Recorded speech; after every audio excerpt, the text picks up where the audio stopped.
Vous n'aimez peut-être pas en faire, mais vous adorez le photographier, je parle du sport. Et oui, aujourd'hui on s'attaque à un autre sous-domaine de la photographie, c'est pas péjoratif, c'est juste un sous-domaine de la photographie, la photo sportive. On va voir ensemble dans cet épisode les bases pour faire de la photographie sportive.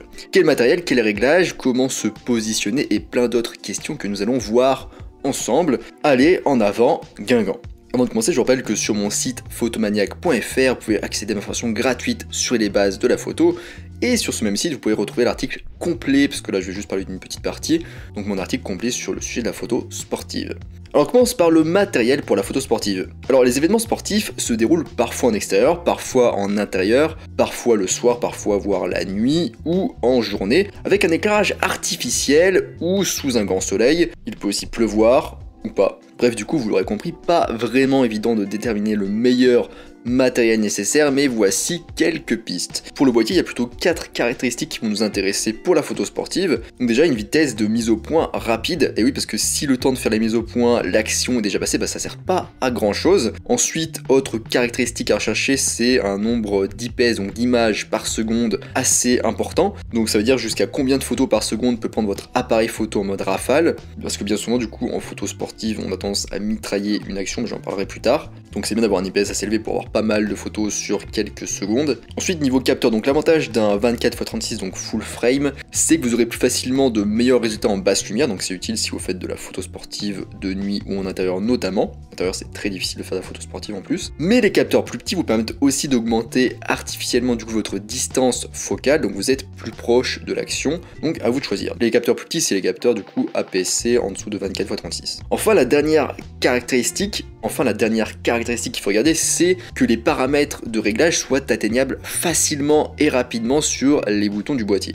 Et parce qu'en photo sportive, en gros le but c'est de rester l'œil dans son viseur et de se concentrer sur l'action. Ensuite, pour les objectifs, ils doivent remplir 2 fonctions principales. Donc la première, c'est vous permettre de vous rapprocher le plus possible de l'action parce que vous êtes loin physiquement et parfois même vous ne pouvez pas bouger. Et la deuxième fonction, c'est d'être rapide dans des conditions de faible luminosité. Alors du coup, en général, on choisit un téléobjectif, voire un super téléobjectif, et zoom, c'est en général l'idéal, c'est ce qu'on prend. En général 200 mm pour les gros sujets comme les voitures ou les chevaux et 300 mm pour les petits sujets comme les coureurs, les cyclistes ou les skieurs. En plus de ça, du coup, il faudrait que votre objectif dispose de la plus grande ouverture possible comme f4 par exemple. Mais je vous dis direct, ça va faire grimper le prix vraiment. Après, un objectif à lentille fixe est aussi une option intéressante parce qu'ils sont moins chers que les zooms, mais en général ils sont rapides donc ils ouvrent grand. Une autre caractéristique de l'objectif à débusquer, c'est un système de stabilisation de l'image.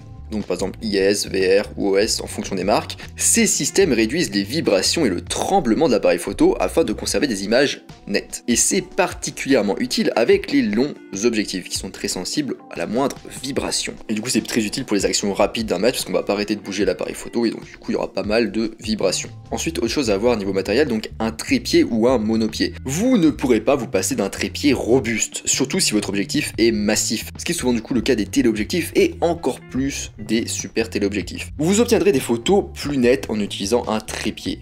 Si vous avez besoin de rester mobile et que votre matériel n'est pas trop lourd, dans ce cas, un monopied, donc un monopode, est une meilleure option. Il vous permettra de vous déplacer au gré de vos envies. C'est un peu moins stable qu'un trépied, mais ça permet tout de même de bien réduire les vibrations. Ensuite, des cartes mémoire, vu que vous allez prendre beaucoup de photos, notamment en mode rafale, il va falloir pouvoir encaisser tout ça au niveau des capacités de stockage, et donc des cartes SD. Je vous conseille en général de ne pas prendre des cartes SD avec une trop grosse capacité de stockage, mais plutôt plusieurs petites, comme par exemple 32 Go pour ne pas mettre tous vos œufs dans le même panier. Et enfin aussi éventuellement d'ailleurs des batteries, parce que ça peut durer longtemps et vous pouvez beaucoup utiliser votre appareil photo, et la batterie peut très vite se décharger.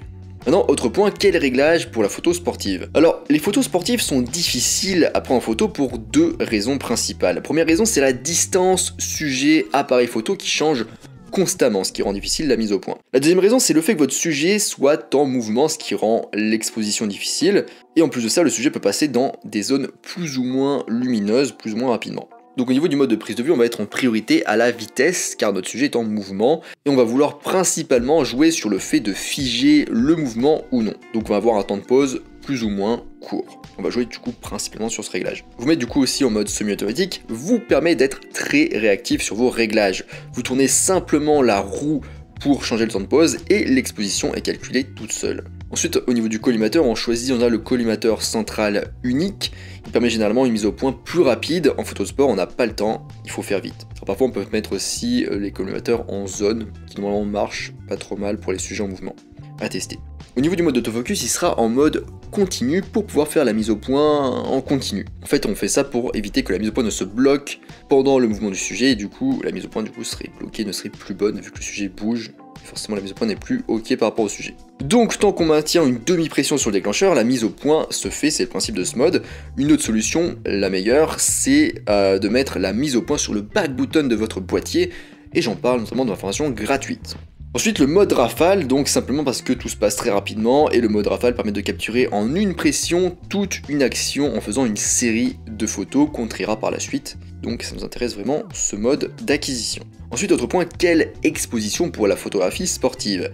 Je vais vous donner quelques réglages et conseils, mais cela va dépendre 1 de votre éclairage, 2 de votre matériel et 3 de votre sujet et de sa vitesse notamment. Mais globalement, retenez qu'on est sur de la photo d'action. Votre sujet sera sans doute en mouvement rapidement. Vous voulez figer l'action ou éventuellement ajouter un peu de flou de mouvement, donc globalement tout tournera autour de votre temps de pause.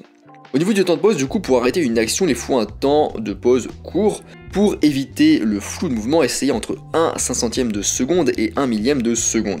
Je vous rappelle au passage que plus le temps de pause est court, moins la lumière peut atteindre le capteur, donc vous devrez probablement augmenter vos ISO, surtout si votre objectif n'ouvre pas très grand.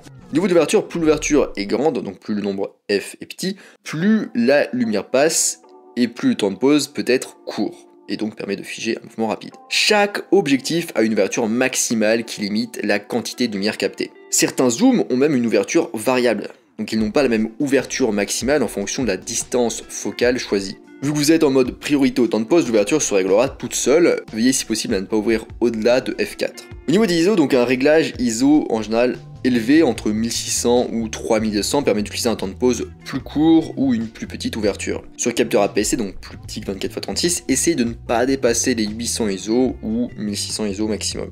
Ensuite, autre point, positionnez-vous correctement.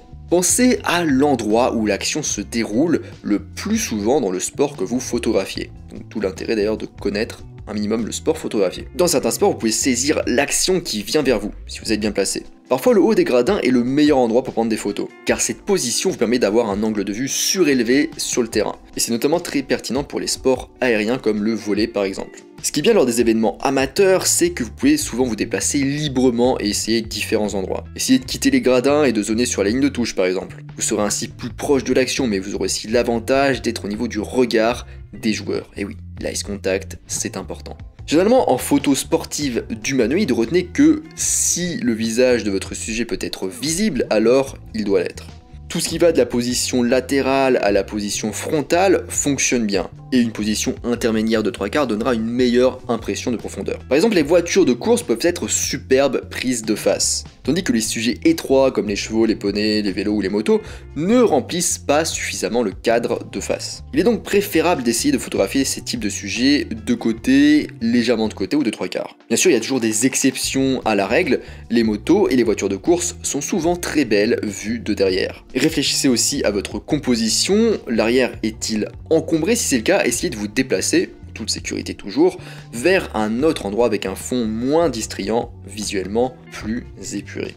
Ensuite, autre point, le positionnement par rapport au soleil et conseil d'exposition. Au niveau de votre positionnement par rapport à la lumière, le mieux est de vous placer avec le soleil dans le dos. De cette manière, la lumière frappe pleinement votre sujet sur le terrain de jeu, permettant de capter un maximum de lumière réfléchissant sur votre sujet et de régler des temps de pause courts et donc de bien figer l'action. Mais pour les plus créatifs d'entre vous, prendre des photos face au soleil vous permet de capturer des silhouettes très graphiques. Le problème d'une lumière aussi directe du soleil, c'est qu'elle crée de grandes disparités de luminosité. Donc on a des zones très lumineuses et des zones très sombres. Et dans ces cas-là, le posemètre de votre appareil photo sera très fortement perturbé. Une solution est donc de vous mettre en mode de mesure spot. La mesure spot permet de demander à votre appareil photo de ne mesurer l'exposition que sur une petite zone de votre viseur, donc en général autour du collimateur central. D'ailleurs, je parle des modes de mesure d'exposition dans ma formation gratuite. De cette manière, vous serez assuré que la partie la plus importante de votre sujet est exposée correctement.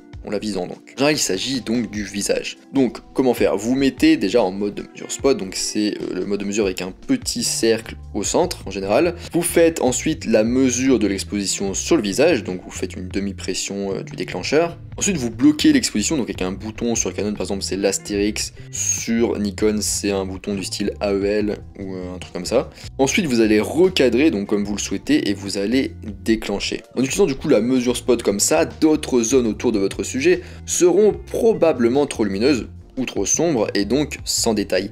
Mais ce n'est pas trop grave. L'essentiel est que le visage soit lisible et c'est le visage bien souvent qui transmet les émotions entre être humain. C'est la fin de cet épisode sur la photo sportive. Vous pouvez retrouver beaucoup plus de détails dans mon article que je vous laisse du coup sur mon site photomaniac.fr. Je parle notamment de timing et de comment capturer l'émotion et plein d'autres choses. Sur mon site, vous pouvez aussi retrouver ma formation gratuite sur les bases de la photo. Moi je vous laisse ici dans votre match et je vous dis à bientôt sur les internets mondiaux.